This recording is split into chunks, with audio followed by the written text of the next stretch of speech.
그러니까 이 위나라의 정권을 다 장악했던 이 고씨가 어떻게 됐는지 이것도 한국사에서 사실은 연구해 봐야 할 그런 이제 주제죠. 왜 그러냐면 나중에 중국의 수나라, 당나라를 세운 집단들이 다 이 선비족 집단들이에요.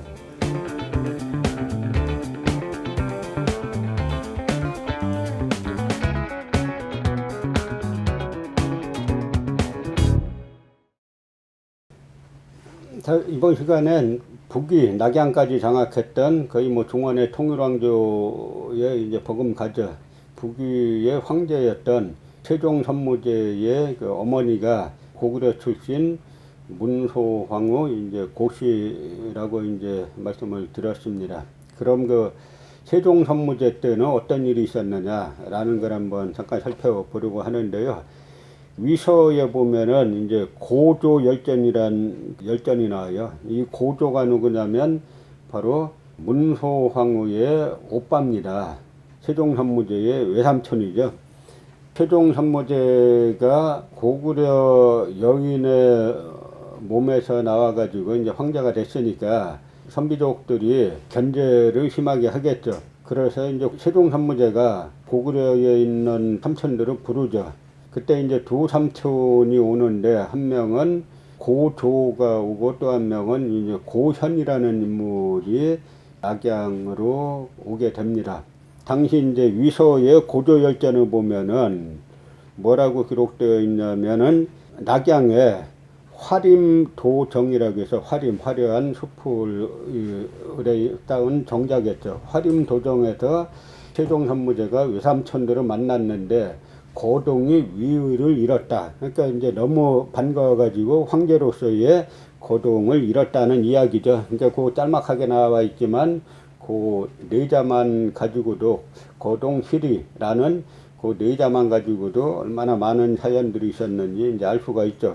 세종 선무제 어머니는 갑자기 북행궁에서 낙양으로 돌아오는 도중에 이제 갑자기 세상을 떠났습니다. 그러니까 이 세종 선무제도 자기 어머니가 급소한 배경이 있다, 독살당했을 가능성이 있다라고 이제 생각하고 뭐 있을 때죠. 그래서 이제 고구려에서 두 외삼촌이 왔을 때 극진히 대접하면서 나라의 권력을 대거 주게 되죠.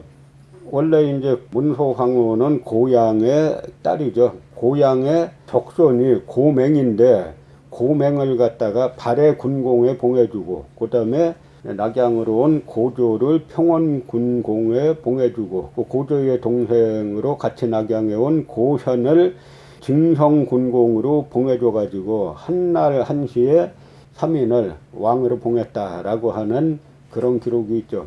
특히 이제 고조가 상서우복야 재상의 자리입니다. 상서우복야 또 영의부 뭐 기주대중정 대장군 이런 직책들을 가지고 위나라의 실권을 다 장악한 겁니다.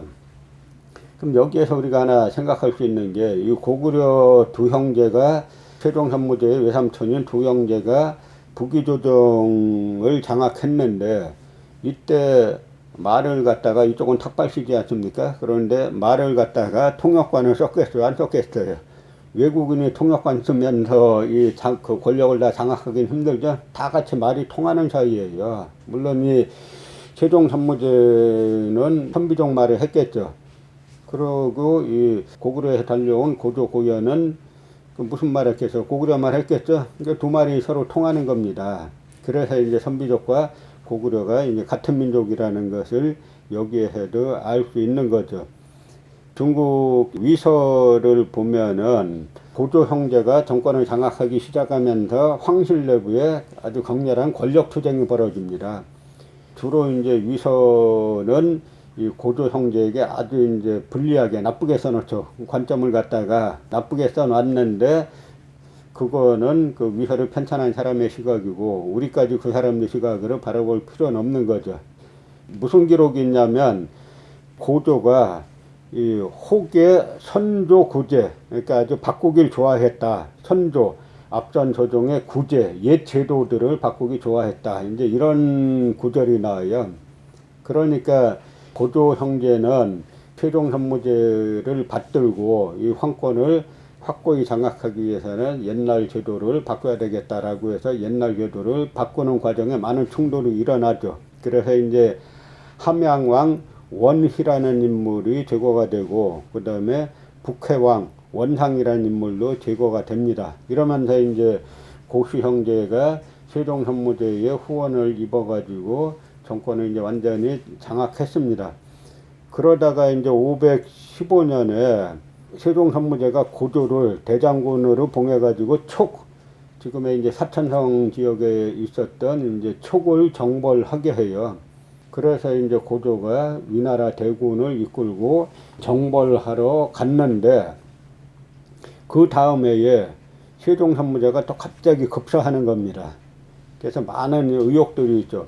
그러니까 이 고조가 정벌을 중단하고 돌아오는데, 돌아올 때 태위로 있던 고양왕이란 인물이 영군 우총이란 인물과 짜고 조문하러 온 이 고조를 체포해다가 이제 죽여버리자.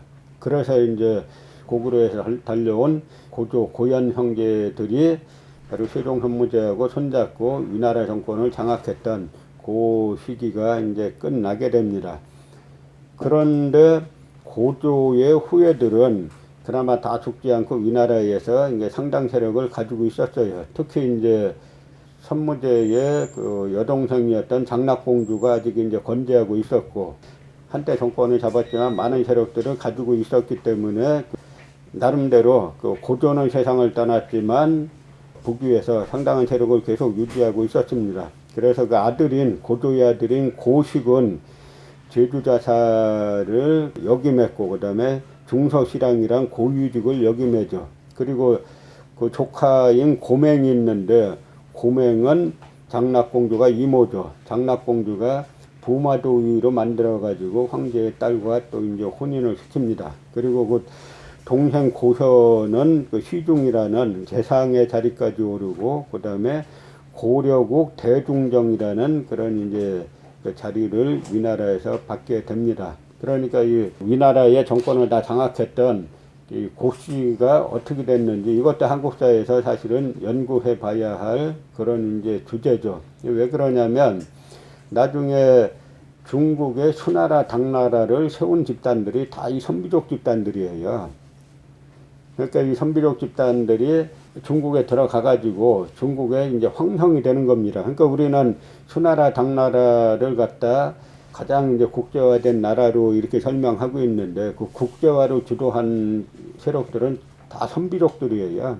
그렇기 때문에 이 선비족 이쪽에 한때 고구려 여인인 문호황후의 아들인 세종 선무제가 북위의 왕이 됐고, 그 문호황후의 오빠인 고조와 고연이 북위의 정권을 완전히 장악했었고, 그 다음에 그 자식들이 이후에도 북위의 귀족으로 계속 이제 남아 있었기 때문에 이들이 나중에 수나라 당나라의 이런 역사에 어떤 그 자취를 남겼는지 하는 것도 한국사의 확대된 한 부분으로서 우리가 연구해야 할 과제입니다.